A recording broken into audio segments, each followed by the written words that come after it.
우리 오래간만에 마태복음을 우리가 하도록 하겠습니다. 마태복음. 마태복음의 흐름은 예수님이 이 땅에 오셨다는 것. 마태는 그걸 기록했어요. 예수님이 이 땅에 오셨다. 4장까지 예수님이 오셔서 이제 예수님의 가르치심 5장, 6장, 7장에 산상수훈을 중심으로 예수님이 가르치셨고, 이렇게 가르칠 수 있는 근거는 뭐냐? 8장, 9장에 그분의 능력 되심과 그의 하나님의 아들 되심을 보여주고 있죠. 그리고 그렇게 가르치실 뿐 아니라 제자를 보내세요. 10장에 보면 제자를 보내시고, 그리고 이렇게까지 왜 예수님께 이 땅에 오셔서 가르치고 또 왜 제자까지 보내시는가?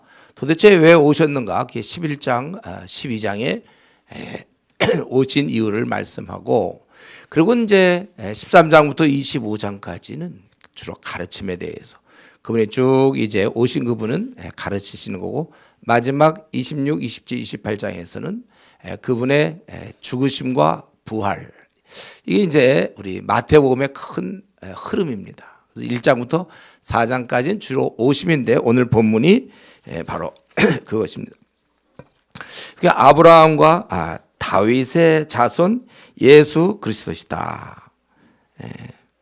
오늘 본문 마태복음 1장은 17절까지는 이제 다윗은 예수님은 인간이다, 그걸 얘기했죠. 인간.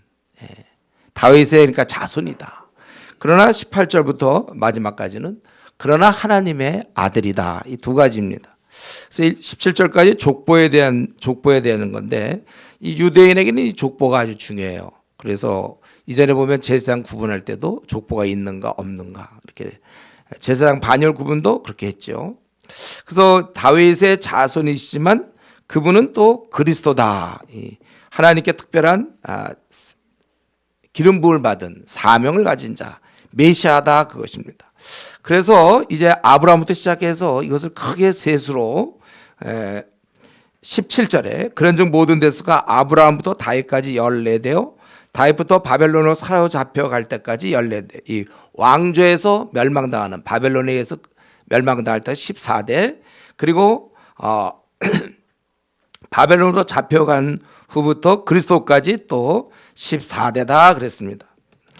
근데 우리는 족보를 이렇게 쭉 보다 보면 더러더러 이렇게 생략된 걸 볼 수 있죠.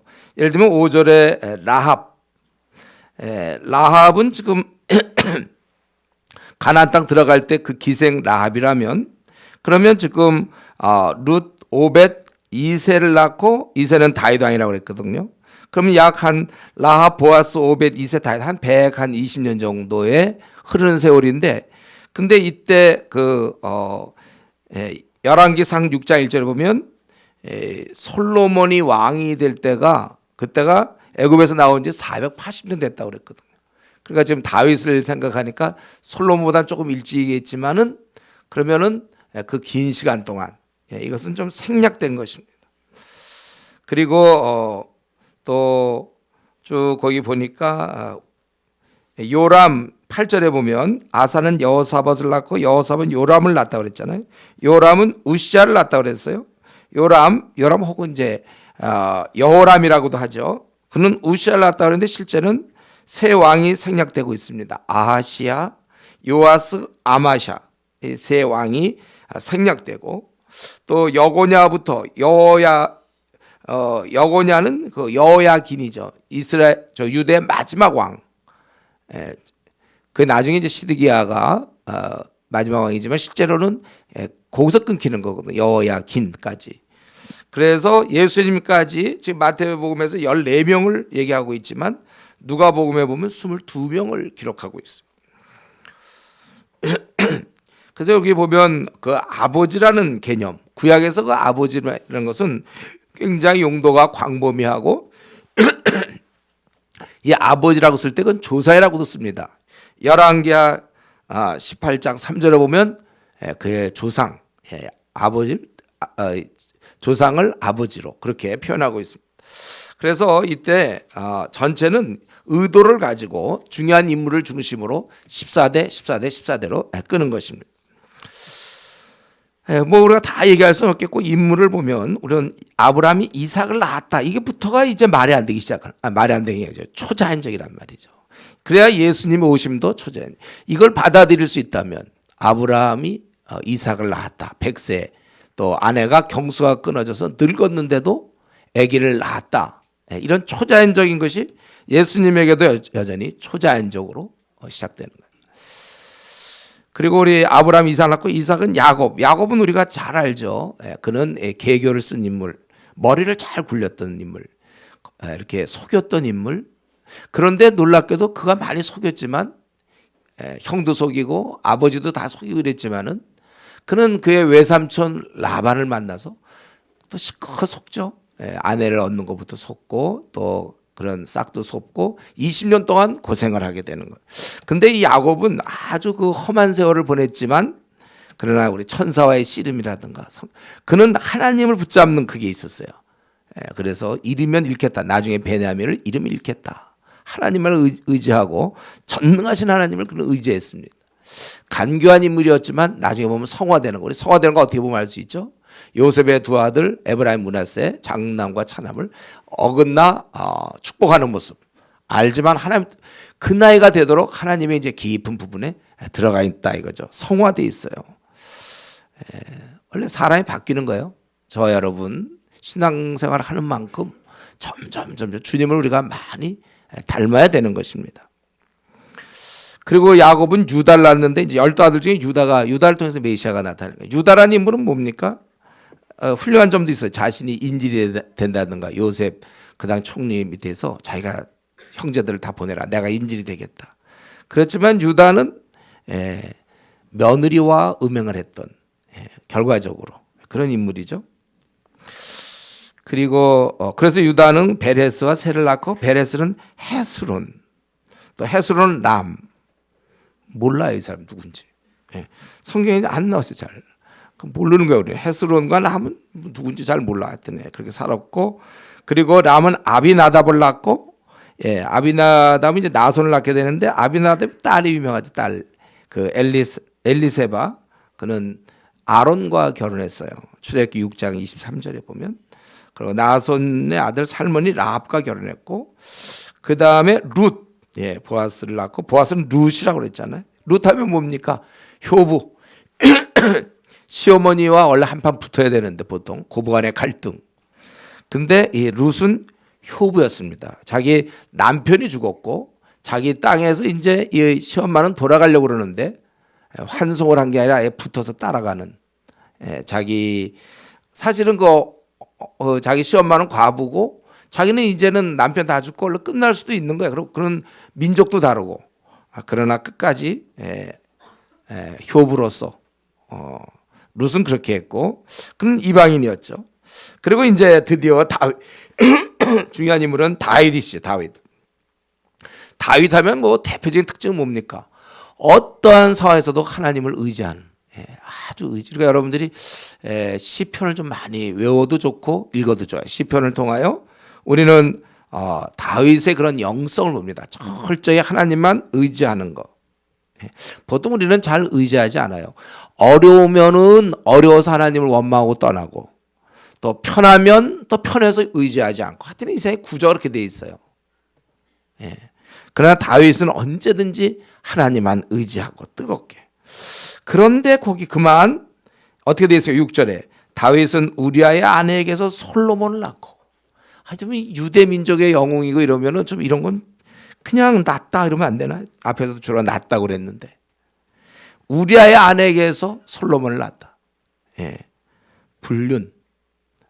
남의 아내와 불륜을 저지른 다윗이 참 귀한 인물이지만 이런 불륜. 근데 그러니까 우리가 한번 이렇게 죄를 지으면 용서는 받지만 그게 자국에 남는 거예요. 그래서 우리 아직 젊은 우리 청년들 아직 이렇게 미혼이 그럴 때 이런 성적인 문제를 깨끗이 해야 돼요. 이게 한번 자기가 그런 세상의 흐름 따라서 성적인 범죄를 저지르면 그게 남는다고. 뭐 자기가 술 취해서 뭐 그랬든 어쨌든 이건 남는 거예요. 그래서 여기 보니까 우리아의 아내에게서 솔로몬을 낳았다. 다만 이제 다윗은 어땠습니까? 이런 것을 철저히 회개했죠.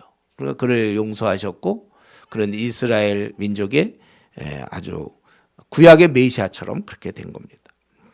그리고 이제 솔로몬을 낳았고, 솔로몬은 우리가 아는 대로 처음은 좋았지만 나중에 실패하는, 그리고 회개가 없는. 우리는 솔로몬을 보면서 반면교사로 돼야 돼요. 신앙생활이라는 건 끝까지 잘하는 건 그건 굉장히 쉬운 일이 아니에요. 어려운 일이에요.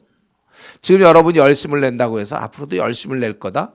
그건 믿을 수 없다 그랬어요. CCC, IBF, 뭐 조이, 내비게이터 다 학생 때 보면 되게 열심을 내지만 그로부터 한 2, 3년 지나 직장 생활을 하고 보면 열심히 점점 떨어지고, 지금 한때 열심을 냈다 하더라도 믿을 수 없어요. 우리가 믿을 수 있는 건 오직 습관입니다. 자기가 하나님 앞에 엎드리던, 그냥 비가 오나 눈이 오나 이렇게 늘 새벽 기도하고 늘 성경 보고 그겁니다. 르호보암, 아비야는 다 범죄했던 악한 왕들이고, 또 8절에 나오는 아사와 여호사는 또 좋은 왕이기도 해요. 또 여호람, 그는 타락한 사람이죠. 그 요람이 타락한 이유가 뭐죠? 그는 역대하 21장 6절에 나오는 대로 아합의 딸이 그의 아내가 되었다. 저를 또 자신을 믿어서는 안 됩니다. 우리는 영향을 받게 돼 있어요. 그러니까 이 요람이 그만 아합의 딸을 아내로 맞아들임으로 말미암아 신앙이 뚝 떨어진 거예요. 그래서 제가 그렇게 얘기하죠. 여러분 배우자를 만날 때 자기보다 신앙 좋은 사람을 만나세요. 자기보다 신앙이 없는 사람을 만나면 그러니까 어쩔 수 없어요. 내가 만약에 신앙이 없는 자매를 만났다, 그럼 내 신앙은 절반으로 떨어진다고 생각하면 돼요. 또 신앙이 없는 남편을 만났다, 신앙이 떨어지는 거죠. 근데도 저는 여러분한테 이렇게 얘기하는 거죠. 신앙 좋은 배우자를 만나라. 약간 역설이에요. 그 사람한테 미안해요. 신앙 좋은 형제나 자매한테. 그러니까 여러분들이 스스로 신앙을 올리면 될 거 아니에요. 미안하다, 난 참 미안하다 이러지 말고, 우리 좋은 형제요, 좋은 자매가 되려면 지금부터라도 올해 그럼 신앙을 올리세요. 오히려 내가 좋아하는 자매보다 신앙을 더 좋으면 큰 유익이 될 거 아닙니까? 이걸 절대로 믿으면 안 돼요. 우리는 배우자를 누굴 만나냐에 따라서 자기 신앙이 결정된다. 맞는 말이에요, 이거요. 어쩔 수가 없습니다, 이거는. 그래서 내가 신앙이 좋아. 지금도 마찬가지예요. 결혼 이후에도 내 신앙이 계속 좋아져야 이게 남편을 위하는 길이고 아내를 위한 길이에요. 내 신앙이 올라갈수록 이렇게. 이건 왜 그렇습니까? 신앙 없는 아내나 남편을 만나면 신앙은 반드시 떨어져. 왜 그렇다고요? 성경의 말씀, 내가 청년의 정욕을 피하고 주를 깨끗한 마음으로 부르는 자들과 함께 의와 믿음과 사랑과 화평을 좇으라. 디모데후서에 있는 말씀. 우리 신앙은 그렇게 철이 날카롭게 하는 것처럼 친구가 사람의 얼굴을 빛나게 한다고 그랬어요. 그래서 우리 중에 혹시 오지랖이 넓어서 이렇게 좀 안 믿는 친구, 중학교 동창, 고등학교 동창, 대학, 하여튼 내 주위에 이렇게 안 믿는 친구가 많습니까? 일단 신앙은 떨어진다고 생각하세요. 그들을 전도하기 위해서 혹시 만나는지 모르지만 그들과 어울리면 그럼 반드시 신앙이 떨어지게 돼 있습니다. 그러고 신앙 좋은 사람 못 봤어요. 이렇게 주위에 안 믿는 친구들 잔뜩 있어갖고 그들과 이렇게 잘 어울리면서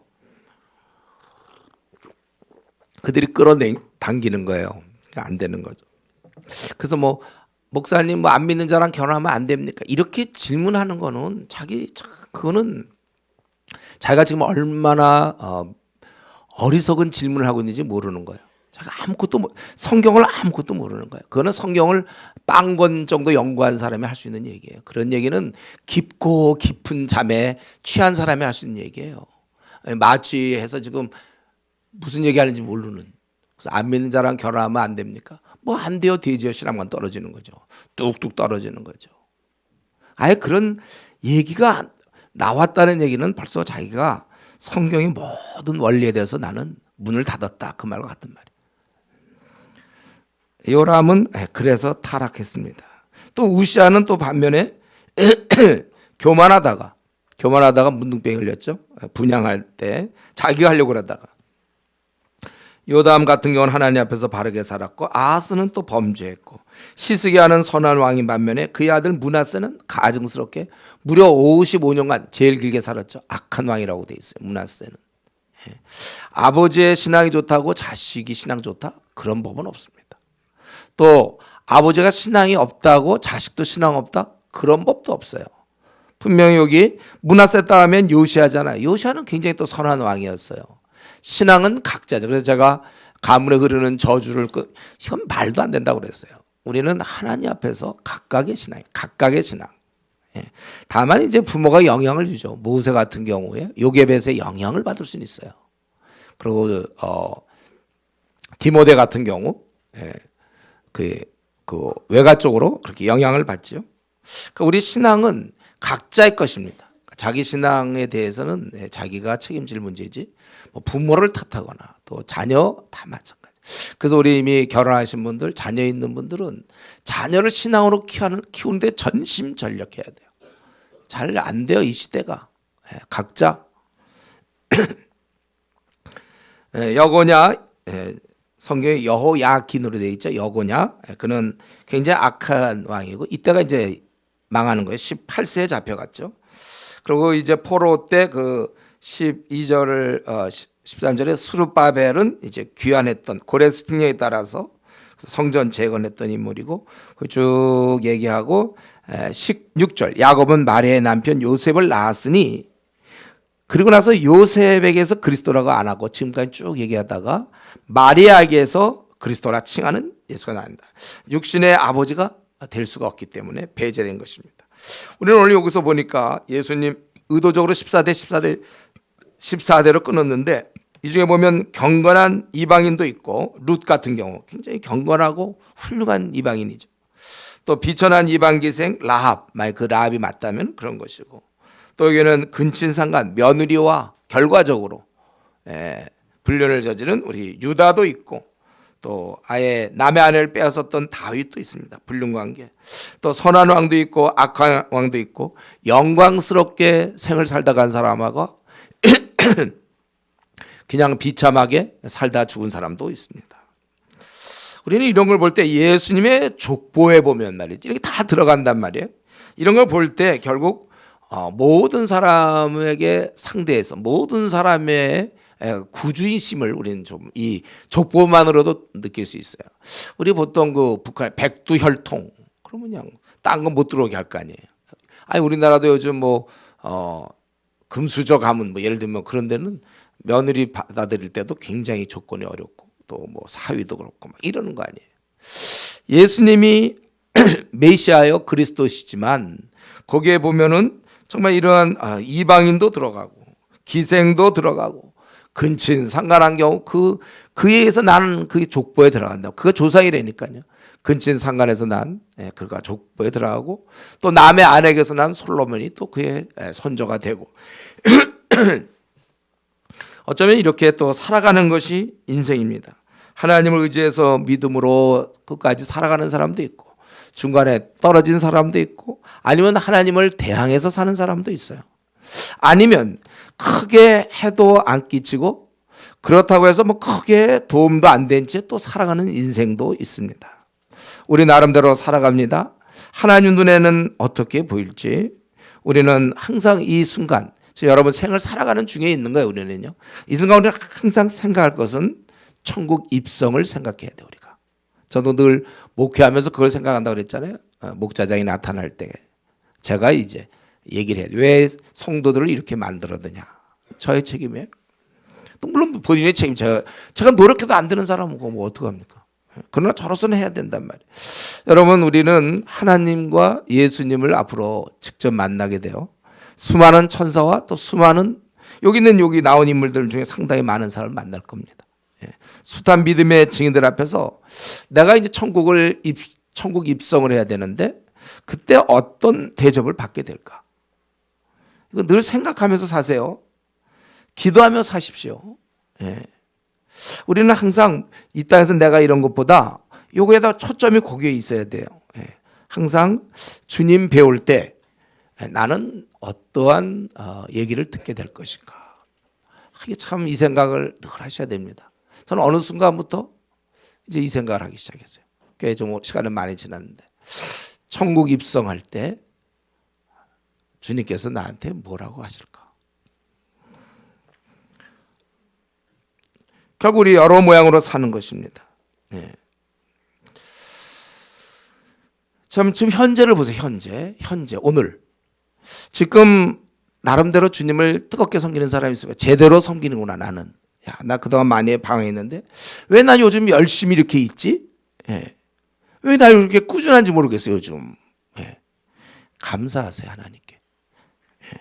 우리는 왜 그러는지 모르겠지만 나는 지금 굉장히 주님께 열심을 내고 있어요. 이상한 건 아니지. 열심을 내고 있어요. 예. 내가 왜 이렇게 됐죠? 감사하세요, 여러분들. 예. 또 왜 난 지금 헤매고 있습니까? 아직도 다메섹 이전 같아. 자기가 판단, 분별력 없는 자기가 봐도 자기가 다메섹 이전 같습니다. 예. 구약 때도 보면 어떤 사람들은 그런 상태에서 그냥 그대로 간 사람이 있고 중간에 회개한 사람이 있고. 여러분, 내가 지금 좀 잘 못 살고 있다, 좀 헤맨다 그러면 회개하세요. 나는 왜 이렇게 욕심 많고 세상에 나는 이렇게 붙은 욕심 많고 돈을 좋아하고 뭐 어떤 학벌 좋아, 나는 너무 세상적이다, 너무 욕심이 많다. 여러분, 욕심이 너무 많다. 예. 거듭났는가를 의심해야 됩니다. 정말 거듭난다. 왜냐하면 성경에는 그리스도 예수의 사람들은 그 정욕과 탐심을 십자가에 못 박았다고 그랬는데 왜 나는 이상하게 욕심이 많아? 자기도 알아. 나 이렇게 왜 욕심이 많아? 이런 사람들. 아직도 세상에 뭔가 이렇게 붙잡고 뭔가를 이루려는 사람들. 예. 지금까지 잘 달려왔지만 그래도 오늘 다시 한번 내가 거듭났는가. 분명히 우리 로마서 8장에 보면 육신에 속한 자는 육의 일을 생각한다고 그랬어요. 영에 속한 자는 영의 일. 어떻게 하면 하나님 나라가 확장되고 어떻게 하면 하나님 이름이 드높이고 이렇게 많은 불신자들이 어떻게 주님께 돌아오며 왜 우리 한국 교회는 이렇게 신앙들이 잘 안 자라고 성도들이 왜 욕을 먹으며 이게 뭘까 막 그래서 전도할 수밖에 없고 영의 일을 생각하고 육신에 속한 자는 맨날 육신을 어떻게 하면 집을 장만하며 어떻게 하면 돈을 더 벌고 또 어떻게 하면 우리 아들 딸이 다 잘 되고 물론 잘 되는 건 당연히 부모로서는 그래야 되죠. 어떻게 하면 세상적으로 인정을 받고 항상 교회를 그렇게 다녀도 세상의 욕심을 아직도 못 끄는 사람들이 있습니다. 거듭났는지 정말 왜 분명히 그것은 성경의 에베소 2장 3절에 우리의 진노의 자녀의 특징이 욕심대로 행하는 사람들, 욕심과 자기의 마음에 원하는 대로 살아 본질상 진노의 자녀라고 얘기하고 있습니다. 우리 이 말씀을 좀 깊이 새겨들어야 돼요. 내가 욕심을 부린다면 내가 참으로 이게 주님의 뜻과는 반대되는데 과연 아직도 내가 세상의 쾌락에 내 마음을 빼앗기고 있다면, 아직도 하나님 나라에 대해서는 관심도 없다면, 영에 속한 자는 영의 일을 생각한다고 그랬는데 어쩌면 나는 그런 것에 대해서 아무런 생각이 없는지, 그러면 두려워해야 되는 거예요. 거듭나지 않은 채 지금 10년째 교회를 다니고 있는 건지 20년째 다니고 있는지 생각해 봐야 됩니다. 어쨌든 우리는 근데 감사하면, 우리가 만약에 지금 열심히 주를 섬긴다면 그럼 우리는 참 감사하죠. 왜 이런 믿음이 왜 어째서 나에게 생겼습니까? 이유는 몰라요. 그럼 감사하란 말이죠.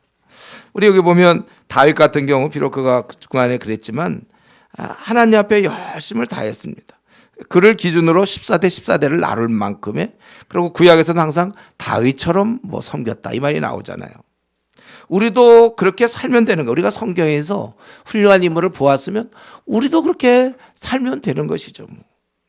여러분, 우리가 여기서 예정론 얘기하면 안 돼요. 숙명론. 우리를 하나님께서 예정해서 우리를 하나님 자녀 되게 하셨다. 에베소 1장 3절에 있는 것처럼. 그래서 우리가 모두 특별히 사랑받는 것은 다 맞습니다. 이건 정말 예정이에요. 예정. 미리 아신 자들로 미리 정하시고 부르시고 의롭다 하시고 영화롭게 하셨느라. 분명히 미리 우리를 다 아시고 사랑했어요. 이거는 분명히 예정입니다. 이거는 정하신 거예요. 그러나 그 이후에 사는 것은 본인의 결단입니다. 사는 것은. 다윗은 이렇게 살고 싶어서 사는 거예요. 솔로몬도 솔로몬대로 그렇게 자기가 원해서 하나님을 떠난 것입니다. 내 신앙생활은 내가 하는 것이지 지나가는 사람이 해주는 게 아니에요. 자기가 하는 것입니다. 지금 그 신앙, 그래서 자기가 이상하게 열심을 자기를 내고 있다.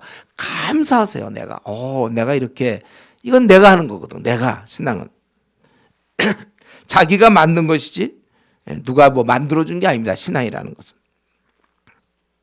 또 반면에 나는 요즘 내 신앙에 대해서 뭐 별로 내세울 것도 없고 좀 만족스럽지 못하다.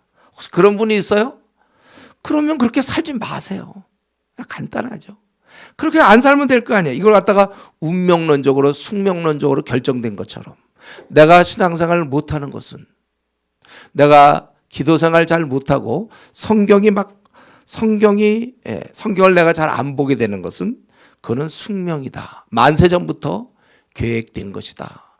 그렇게 생각할 이유가 어디 있습니까? 성경이 막 나한테 안 읽혀진다 이런 말이 어디 있어요? 성경이 내 눈에 안 보인다? 이런 자기가 보면 되는 거죠. 그러니까 뭐 저 기도생활 잘 못해요. 저요 성경 잘 못 봐요. 제가 뭐라 했어요? 자기 나이만큼 통독하든지 아니면 자기 나이만큼 성경을 권수를 연구했든지 이렇게 하라고 그랬죠. 저 아직도 성경 몇 번, 그거는 자기가 하기 나름이에요. 누구는 그렇게 84세부터인가 누가 성경을 읽기 시작해갖고 뭐 몇십 독을 하고 죽기 전에 뭐 그런 얘기도 제가 들었는데, 이 신앙은 운명이 아닙니다. 내 신앙 내가 만든 거지 그건 누가 한 겁니까? 자기가 그냥 성경 보면 되는 거예요. 기도를 자기가 하면 되는 거예요. 또 자기가 또 성경 안 보면 또 안 보는 거예요. 또 자기가 열심을 안 내면 그건 또 안 내는 겁니다. 그러니까 여기 많은 사람, 어떤 왕들은 선한 왕이 있고 어떤 사람은 악한 왕이 있고, 누구는 열심히 주를 섬겼고 누구는 열심히 주를 섬기지 않고, 각자라는 거예요. 우리는 어떻게 하든지 다윗같이럼, 또 여기 있는 훌륭한 왕들, 히스기야나 이런 왕들처럼 하나님만 의지하도록 자기 신앙을 만들어 가시고, 그렇지 못한 것에 슬퍼하세요. 내 신앙이 정금처럼, 지금쯤 이제 정금같이 참 이렇게 빛나야 되는데 아직도 내가 무슨 별로 빛이 안 나는 그러한 신앙. 교회를 이렇게 다녔는데 이제라도 회개하시고 다시 시작하세요. 첫사랑을 혹시 잃어버린 거 아닌지 첫사랑을 다시 붙잡아야 됩니다. 성경은 그거에 대해서 너 잃어버렸구나, 참 뭐 우연히 잃어버린가 그런 식으로 얘기 안 하잖아요. 첫사랑을 잃은 것은 회개하라고 그랬어요. 본인이 잃은 거예요. 본인이. 여러 이유가 있겠지만 그건 분명히 주께서 기뻐하지 않는 것입니다. 18절부터 마지막 절까지는 이제 탄생에 대한 것이죠. 요셉과 마리아는 약혼을 한 상태예요. 근데 우리가 생각하는 것보다 이것은 훨씬 강한 결속력입니다. 그래서 거기 보니까 19절 그의 남편 요셉은 이렇게 돼 있어요. 약혼했는데 그 호칭을 그의 남편이라고 성경은 얘기하고 있죠. 또 20절에도 보면 주의 사자가 다윗의 자손 요셉아 네 아내 이렇게 얘기하고 있어요. 그러니까 이거는 우리가 현재 뭐 약혼 이거보다 훨씬 더 강한 결속력이 있는 것입니다. 그런데 처녀가 잉태했다 이거예요. 그래서 요셉과 동거하기 전에 18절에 성령으로 잉태되었다. 그래서 이 남편 요셉이 어떻게 했는가? 여기 남편 요셉은 의로운 사람, 이 의롭다는 것은 율법대로 잘 지키는 사람 그 뜻이에요. 율법대로 그는 이것을 원래는 이제 이렇게 했으면 돌에 맞아 죽여야 돼 이거는요. 아니면은 뭐 아마 그 요셉은 그런 생각인지 몰라요. 다른 나를 두고 딴 사람과 그렇다면 뭐 살 수 있겠다 이렇게 생각했는지, 아니 혹시 무슨 또 뭐 그렇게 생각 안 했겠지만은 또 어떻게 하다가 무슨 어떤 성폭행 같은 거 뭐 이런 건지도 모르죠. 어떻게 된지 모르겠지만 결과적으로 자기의 그 마리아가 아기를 갖게 됐다는 거예요. 그래서 그는 드러내지는 않았어요. 그렇다고 해서 그걸 가만놨던 건 아니고 드러내지는 않지만 조용히 그것을 끊고자 했다는 것입니다. 그래서 요셉이 이런 생각을 할 때, 이렇게 이제 이런 거 생각할 때 얼마나 번민이 많겠습니까? 또 배신감도 느꼈겠죠. 만약에 다른 남자랑 눈이 맞아서 나를 차다니 막 이럴 수도 있겠고, 어떤 뭐 말할 수 없는 생각이 들었겠죠. 이런 현실 앞에서. 그럴 때 천사가 현명하여 주의 사자가 나타나서 그것은 성령으로 잉태한 것이기 때문에 아내를 데려오라. 참 요셉이 권고할 때 번민하고 또 남녀 간의 그런 사랑, 결혼까지 할 정도의 그런 깊은 사랑을 나눌 때 이런 일을 당했으니 얼마나 힘들었겠습니까? 아주 곤비할 수밖에 없죠. 어떻게 할 수 없을 때 이제 하나님께서 사자를 보내서 간섭하신 것입니다. 저는 우리가 이런 거 볼 때 요셉은 아마 그걸 체험했을 거예요. 이때 이런 일도 있구나. 세상에 단 한 번 있는 일이잖아요. 이런 걸 통하여 그의 공고한 심령이 살아났는데, 이런 걸 통하여 그 요셉은 깨달았을 것입니다. 하나님께서는 우리의 모든 것을 아시고 또 돌봐주시는 분, 우리를 돕는 분이시요 긍휼히 여기시는 분. 저와 여러분 사는 날 동안 이걸 많이 경험하셔야 돼요. 긍휼히 여기시는 거예요. 우리가 이런 경험을, 어려움을 당할 때 사실 이걸 경험합니다. 창세기 12장에 보면 아브라함이 기근 들어서 애굽에 내려갔잖아요. 근데 자기 아내가 이쁨으로 누이라고 속였어요. 그래서 바로 왕이 보고 그를 취했단 말이죠. 그럴 때 자기는 바로 왕한테 빼앗겼는데 자기가 거짓말했으니까 할 말도 없고 대신 선물로 잘 대해준다고 이제 많은 가축들을 줬어요. 그럴 때 참 난 어떻게 할 수가 없어. 이럴 때 자기 아내를 빼앗기고 자기가 거짓말했으니까 할 말도 없어요. 상대방은 왕이에요. 대신 또 선물이랍시고 막 짐승들은 와 있고, 아주 곤고할 때, 그럴 때 이제 바로에게 우리 하나님께서 나타나셔서 그를 책망하고 돌려보내도록 그렇게 하셨고, 바울의 경우도 그가 로마 감옥에 있을 때 빌립보 지역에서 바울을 도우라고 에바브로 디도를 보내잖아요. 빌립보서 2장에 보면. 근데 그가 먼 길을 여행했고, 그리고 와서 감옥에 있는 바울을 섬기다가 그만 죽을 병이 걸렸어요. 죽게 되었어요. 그러니까 바울의 입장에서는 너무 난처한 것이죠. 자기를 도우러 온 그 성도가 죽게 됐으니까. 그럴 때 하나님께서 그를 살려주심으로 자기의 많은 근심 위에 근심을 더하게 했다, 그렇게 얘기해요. 그때는 이렇게 그 당시 주의 사자가 나타나서 뜻을 알려주십니다. 오늘날 우리도 아직도 물어봅니까? 우리는 어떻게 하나님의 뜻을 알 수 있습니까? 답은 하나님의 말씀, 음성이죠. 이것 외에는 없습니다. 아직도 말씀 외에 다른 인도나 가르침을 붙잡으면 안 되는 거예요. 하나님의 말씀, 이거 다 있으니까요. 앞길을 혼자 헤쳐나가려고 애쓰지 마시고 공고한 일, 난처한 일, 문제 해결 대신 하나님의 지혜를 간구하시고 하나님의 지혜를 읽으세요. 이미 다 하나님께서 우리에게 말씀하셨으니까 이걸로 우리가 해결하는 것입니다. 그래서 이제 아기를 낳을 텐데 그 이름을 예수라, 여호와는 구원이시다, 예수라 하라. 이는 자기 백성을 그들의 죄에서 구원할 자이심이라. 그런데 이게 22절 23절에 보면 예언의 성취라고 얘기하고 있죠. 이 모든 일이 된 것은 주께서 선지자로 700년 전에 하신 말씀인데 그거를 지금 성취하는 거예요. 보라, 처녀가 잉태하여 아들을 낳을 것이요 그의 이름은 임마누엘, 즉 하나님이 우리와 함께 계시다, 그렇게 할 것이다. 이것은 이사야가 한 말이죠. 이사야 7장 14절에 보면 지금 유다왕 아하스가 북쪽 이스라엘과 아람이 결탁하여 쳐들어와서 굉장히 두려워하고 있을 때 두려워하지 말라, 하나님 너희들을 지켜주신다. 그러고서 네가 두렵다면 징조를 구해라 그랬더니 또 이때 요 아하스가 또 별로 선한 왕이 아니었거든요. 징조를 구하라니까 나는 안 구하겠다. 나는 하나님을 시험하지 않겠다. 이때 와서 또 이상한 소리 하는 거예요. 그게 시험이 아닌데. 그래서 이제 이사야가 한 얘기가, 이사야가 이때 네가 하나님을 괴롭게 하냐? 그러면서 하나님께서 친히 징조를 주겠는데 보라, 처녀가 잉태하여 아들을 낳을 것이다. 저 이렇게 늘 끝까지 불순종하는 우리 인간들에게 하나님께서 개입하신 것입니다. 제가 늘 얘기했죠. 우리 인간은 두 가지 특징. 약하면서도, 약한 주제에 또 악하다고 그랬어요. 약하면서 악함. 이 두 가지입니다.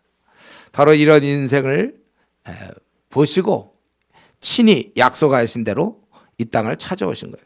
우리 구약 때는 법궤가 하나님의 상징이었죠. 하나님이 함께 하심, 성막에 있는 법궤. 이제 신약 시대 때는 지금 예수님 친히 우리와 아예 함께 계시겠다, 그거예요.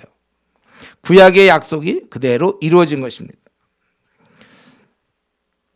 그래서 요셉이 순종해서 동침치 아니하고 그 말씀 그대로 그렇게 했다는 거예요. 그래서 예수라 했다는 것입니다. 이제 주의 뜻을 알았던 요셉은 그대로 순종하는 겁니다. 여러분, 이게 짧은 구절이지만 이 하나님 우리에게 원하시는 것은 우리가 말씀에 대한 깨달음만 원하는 게 아니에요. 물론 알아야 돼 우리가. 근데 이제 깨달은 말씀을 순종해야 됩니다. 음식을 실컷 준비했고 이제 먹어야 되잖아요. 실컷 장만 이제 자기가 뭐 막 요리를 했으면 먹지 않으면 그거 왜 합니까? 고3 때 막 열심히 수험생이 공부했으면 이제 마지막 수능을 봐야죠. 안 보면 그게 어떤 의미가 있어요? 자기가 열심히 했다면 마지막에 우리가 매주 성경을 연구합니다. 한 장 한 장씩 매주 성경을 연구하는데 그래서 깨달았어요. 근데 요거 깨달음으로 끝나면 안 되죠. 그래서 삶에서 어떻게 그 말씀이 나타나는가. 저는 좀 우리가 조금만 더 이러면서 박차를 가했습니다. 우리 올해 새해에는 작년도 물론 우리가 열심히 했지만 좀 깨닫는 건 많은 것 같은데 삶은 그렇게 큰 진보가 잘 안 되는 것 같아요. 잘 안 이루어져요. 여전히 지각하는 사람 여전히 지각하고 게으른 사람 여전히 게으르고 미지근한 사람이 여전히 미지근하고 욕심 부린 사람이 여전히 욕심 부리고 말씀을 봤으면 우리가 바뀌어야 되는 거 아닌가요? 순종하는 게 중요해요. 그 말씀을 우리가 듣고 행하여야 복이 있다고 그랬어요. 실제 좀 더 열심히 우리가 행하는 사람들이 돼야 되겠습니다. 자, 오늘 이 본문을 이제 이렇게 좀 정리해 보면 지금 보니까 이 마태는 예수님의 인간의 몸을 입으심, 예수님 인간의 몸을 입으심과 성령에 의해 태어나심 이 두 가지를 다 강조하고 있습니다. 여러분, 우리 기독교라는 게 애당초 이런 종교입니다.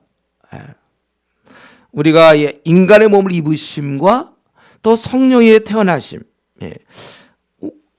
다른 어떠한 뭐 종교들 보면은 당연히 인간의 훌륭한 인간으로 얘기하고 있는 거고 우리는 신의 아들로 이렇게 시작된 종교입니다. 머리로 이해할 부분이 있고 우리의 영성으로 믿음으로 수납할 부분이 있어요. 만약에 우리가 이 믿음의 이 영성을 개발하지 않는다면 머리로만 하면 성경이 틀린 거 굉장히 많은 거예요. 못 받아들일 거 많아요. 우리가 이 믿음의 영역, 나의 영성을 개발하기 위해서는 두 가지죠.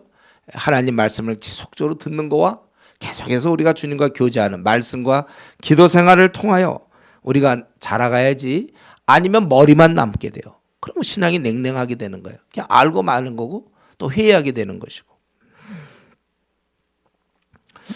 어쨌든 오늘 본문 이제 말씀 마쳐야 되겠는데 여러 과정을 통해서 결국 예수님은 이 땅에 죄인을 구원하시고자 오셨습니다. 여기에 많은 시간이 들었어요. 긴 시간 동안 구약의 그 시간 또 많은 인물들이 어우러져 있었고 또 많은 사건이 여기에 다 벌어졌던 것입니다. 그러면서도 그러나 늘 보이지 않는 하나님의 섭리 가운데서 역사의 주인이신 인류의 구주 예수님이 드디어 이 땅에 오셨습니다. 이거 얼마나 귀한 일인지 몰라요. 이렇게 많은 공을 들여서 이 땅에 오셨습니다. 이 방법 말고는 우리의 구원이 이루어질 방법이 없어요. 다른 방법으로는 안 됩니다. 우리가 뭐 도를 닦거나 팔정도를 행하거나 우리 이런 데서 이런 내부적으로는 안 되는 거예요. 이미 우리는 불완전한 인간들이기 때문에 외부에서 와야 되는 것입니다. 주님 찾아오셔서 내 죄를 해결해 주셨습니다. 그래서 우리가 구원을 얻은 거예요. 이 큰 구속 역사의 맥락에서 초대교회가 있었고 또 계속 많은 자가 순교를 당하고 또 지금까지 전 세계적으로 한 7천만 명 정도 죽었나 그래요. 순교자들이 1년에 보통 17만 명 정도 순교당해요. 지금 이제 그런 흐름 속에서 어쨌든 나에게도 복음이 들어왔다는 거예요. 여러분, 이렇게 우리가 귀한 은혜를 받았는데 내 구원에 대해서 얼마만큼 우리가 감사해야 할지, 이렇게 귀한 구원을 우리가 얻었는데 이것에 대해서 지금 하다 보면 처음에 참 감사해. 십자가의 사랑 좋다. 믿을 때 막 감사하는데 이제 어느 순간 가면 그냥 미지근하고 당연한 거고 이건 이제 얻었으니까 이제 또 다른 거. 이 땅에서 얻어질 수 있는 거. 가장 대표적인 게 뭐 원하는 대학 또는 뭐 직장 취직, 승진, 또 뭐 좋은 남편 아내 만나는 결혼, 그리고 자녀가 또 이제 뭐 늘 얘기하면 영재 기운이 있냐 없냐 이제 이거 항상 건강, 그리고 이제 뭐 자기 뭐 여러 이런 문제, 살면서 생기는 문제, 그거는 사실은 이 구원과 비교해 보면 작은 문제거든요. 근데 이 큰 구원을 얻어놓고도 혹시 이 땅에 있는 작은 일이 내 뜻대로 잘 안 된다고 혹시 투덜거리고 있는 거 아닌지 우리 자신을 한번 더욱 살펴봐야 됩니다. 우리는 이 구원에 대해서 이런 섭리 속에서 나 같은 것까지 찾아온 그 구원, 우리가 늘 감사할 수 있는 영성을 회복해야 돼요.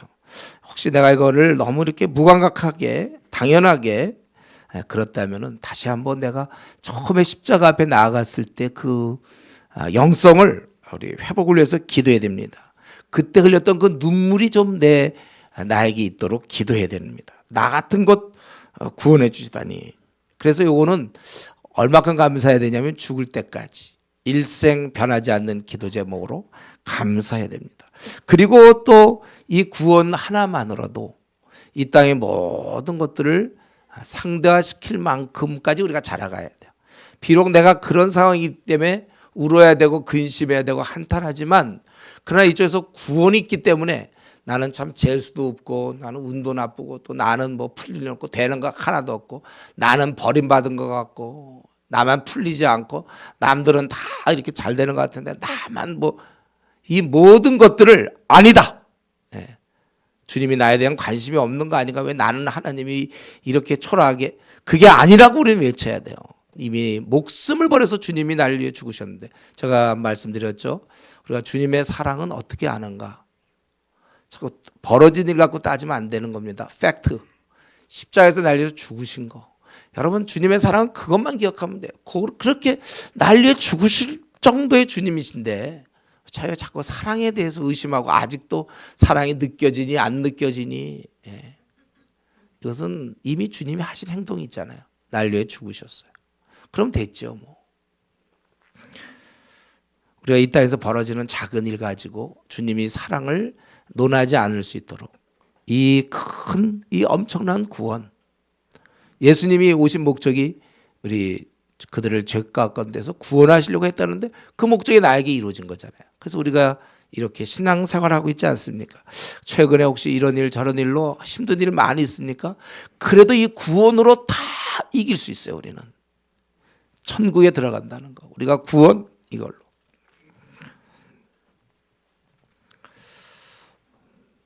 그리고 이 구원을 주신 그분께서는 거기 23절에 그의 이름은 임마누엘, 번역한즉 하나님이 우리와 함께 계시다.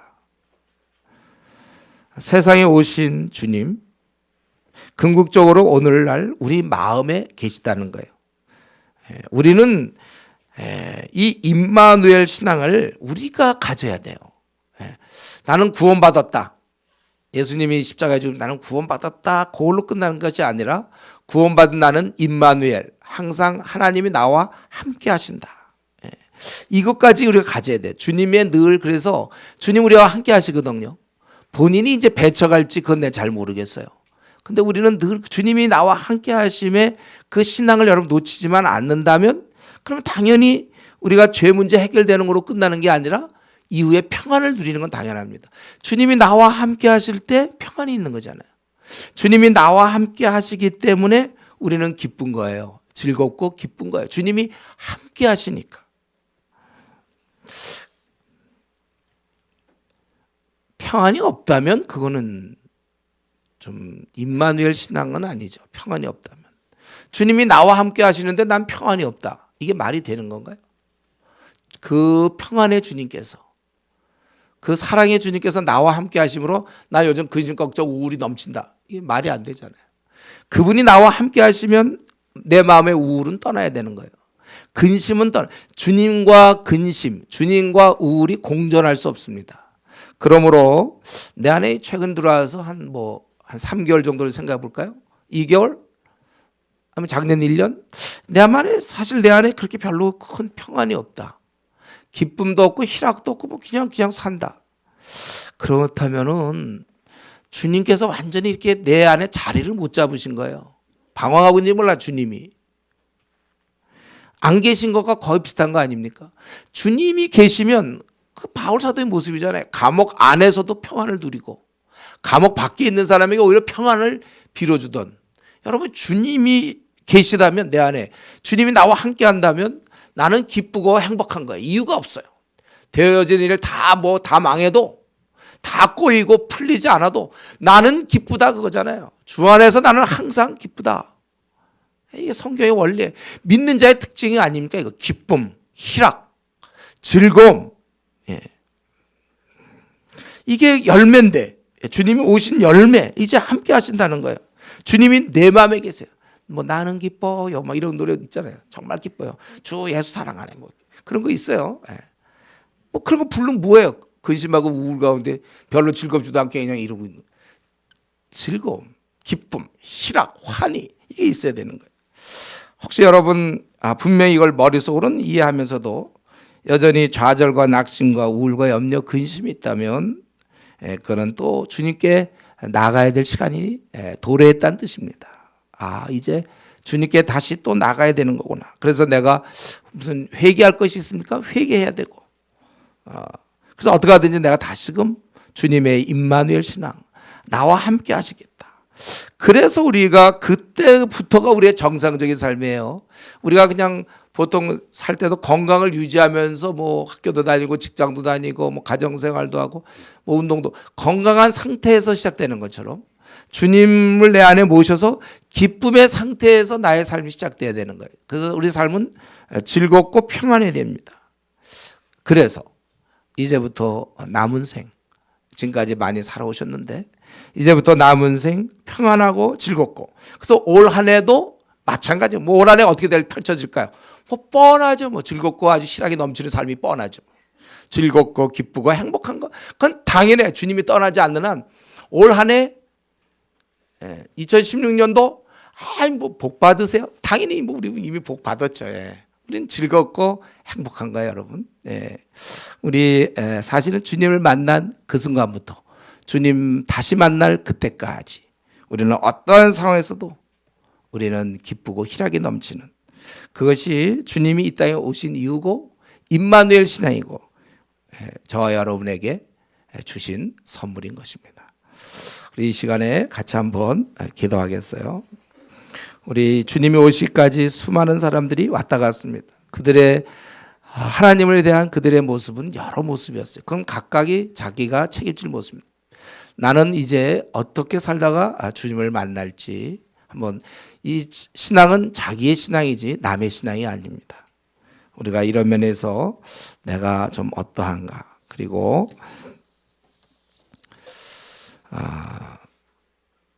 우리가 이런 임마누엘 신앙을 가졌다면은 정말 내 삶은 기쁘고 빛나야 되는데 나는 과연 내 삶이 정말 만족하고 기쁨이 있는가? 상황은 물론 어려울 수 있어요. 그거는 어쩔 수 없는 겁니다. 다만 나는 올 한 해를 생각할 때도 주님과 나에게 급선무는 주님과 어떻게 완전히 동행하는가? 그렇다면 우리는 잔치하는 것이고 내 삶은 빛날 수밖에 없습니다. 이 시간 같이 한번 우리 통성으로 내 삶을 들여다보면서 같이 기도하겠습니다.